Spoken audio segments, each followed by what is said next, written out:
Hey everybody, Joel at Up North Aquatics here. Thanks for stopping by. Today, another, I guess, kind of informative video. And this one's not quite about fish. It's about the new pet that we have acquired right here. A full-grown adult axolotl. We've had him for a few weeks. So here's everything I've figured out by now, I guess. So if you're interested in keeping one of these, here's some information for you that hopefully you find helpful. Okay, so first to, I guess a little introduction on the axolotl. They are from eastern Mexico, found in freshwater rivers. They are considered to be endangered or at least protected because of how rare they are in the wild. They are a salamander that never goes through metamorphosis, which means they never lose their gills and they never turn into a full like land creature like a salamander. And as you can see, he has gills coming off the top of his head but full legs coming out of the bottom, and it's almost like they're frozen in that in-between stage, which makes them kind of cool. They come in a variety of colors in the hobby, and they're actually discovered in the 13th century by Aztecs, and they were studied because they can regrow their body parts. Don't recommend testing it out for yourself, but according to people who have studied them, that is a fun fact. What to expect? They're gonna be about 6 to 18 inches as an adult. Ours here is considered to be adult size. Here's kind of like my hand for scale. So he could get bigger, but he is in that adult phase of his life. They can live up to 15 years. And they are carnivorous. We'll talk about that a little later on with diet. How to set up an aquarium for them. So you want your water to be room temperature or cooler. As you can see, I have a heater in this tank. It's unplugged. I was using this as a quarantine tank, so I had a heater in it for when I was medicating things coming through, but it's kind of like the perfect size tank for them, so I stopped using it for quarantine and just unplugged the heater. You do not want to heat up the water for these guys. They like it cooler, anywhere from like 60 degrees up until 75 degrees is where hobbyists have had success keeping them. You want at least 10 gallons per axolotl, keeping in mind that they'd rather a wider tank than a taller tank. So if you want two of them, a 20 long over a 20 tall would be the best. They need floor space. They're great with plants. I have not planted this tank yet, but I have tons of plants propagating in other tanks, and I will get to planting this tank. And they need caves. So as you can see in here, I've stacked driftwood up in corners with like the edges of the wood on each other, creating a cave here, a cave under here. And this over here is actually a decoration that's hollow. So they have plenty of caves. You want low light. Keep that in mind when you're planting. You do want low light. They don't really need a specific light cycle, but high amounts of light stress them out.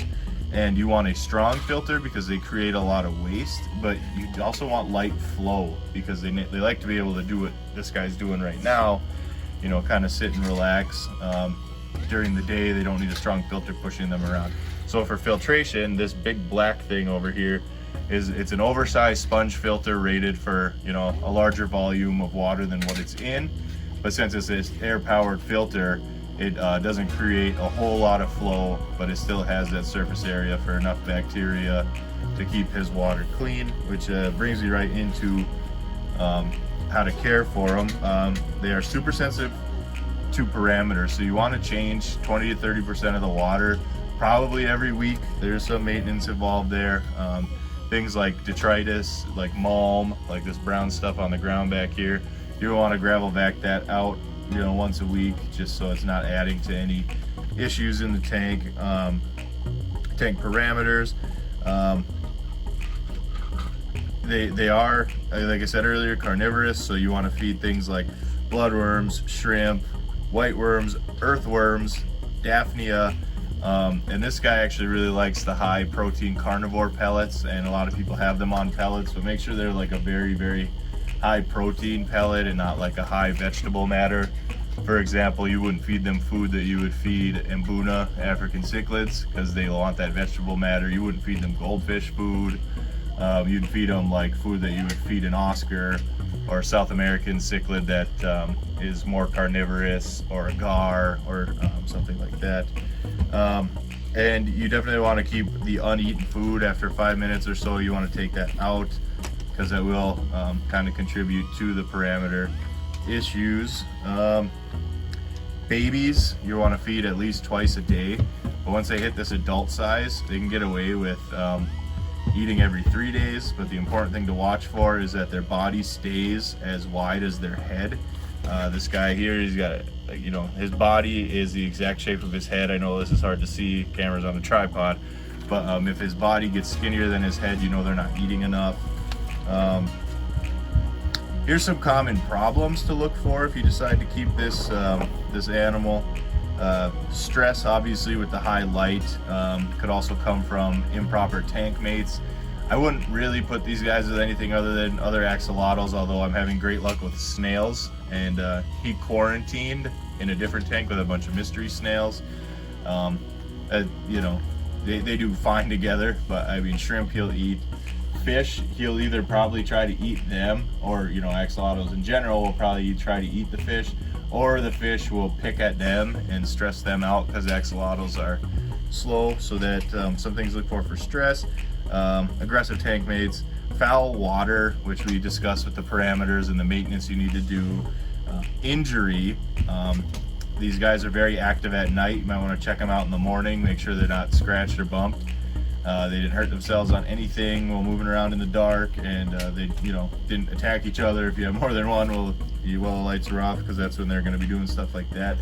Impaction is huge. You definitely want some sand in your substrate, or a glass bottom, because they're less likely to swallow sand, or if they do, they're less likely to get an impaction if they accidentally swallow some sand while eating. Glass bottom is always a safe bet as well. Bacterial and fungal diseases, the same ones that affect fish, can affect these aquatic salamanders. So, and again, that comes from if they were to hurt themselves and you didn't address it right away, if they had a sick tank mate, or if they were stressed out and their immune system declined. Stuff like that could lead to bacterial and fungal diseases and floating. Now these guys, this can be kind of a confusing one. They will float on their own, it's just their nature. But if they're not coming down to the bottom regularly, and they seem like they're kind of stuck floating, that could be an indication that they've got some air built up, or they're starting to get like some sort of impaction.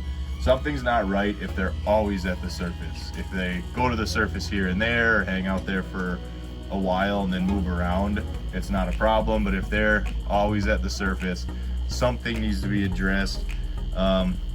And ways to fix most of their issues, if they have any sort of disease, injury, anything like that, a salt bath, which you could look that up on Google or another YouTube video to figure out how to properly do a salt bath. I'm not a vet. I'm not going to go into the medication, how you're going to medicate them, but look up salt baths, and you could find other videos that'll show you how to do that. Or fridging.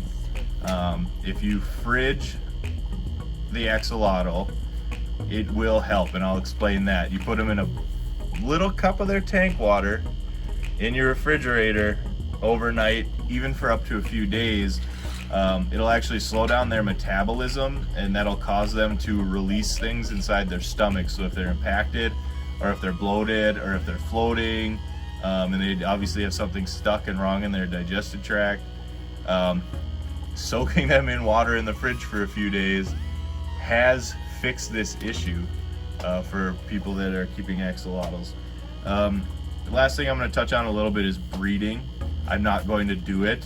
It seems like it's not difficult though, and I know a lot of people that watch YouTube channels and subscribe to channels like mine are into looking for their next breeding project. So here's what I was able to find. I had to Google it, and a couple different websites.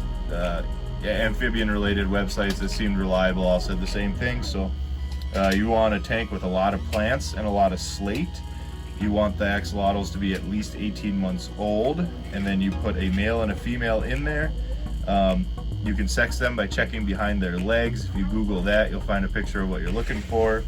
The males actually deposit their sperm first onto a slate, and you want to look for them to condition them, to know when they're fully conditioned and ready to breed. You want to look for them doing a lot of like tail wagging at the females, and like getting right alongside the females and like shaking their body. That lets you know the male's ready to deposit his sperm. Put him in the breeding tank with one female. He'll put his sperm on the slate. Female will pick it up, fertilize herself, and lay the eggs on the plants. The eggs hatch in 2 to 3 weeks, and you want to separate the parents from the eggs right away. Let the eggs hatch out, and then start your feeding regimen of 2 to 3 times a day. And as our axolotl is going to make his way out of camera here, I'm going to wrap up the video. That's everything I've learned through research and interacting with my animal here for the past couple weeks, almost a month now, as well as just random Googling, watching other videos and stuff like that. So that's all I have for you guys. Hopefully this helps you out. Hopefully if you do decide to get an axolotl, you decide to do it the right way, maybe take some of my advice into consideration, or do your own research as well. There's tons of useful information out there. And if this is a type of content you like, let me know. I mean, I have many different species down here, and we can go in depth on each and every one if you guys want. So hope you all enjoyed. Please like and subscribe, and thanks for stopping by.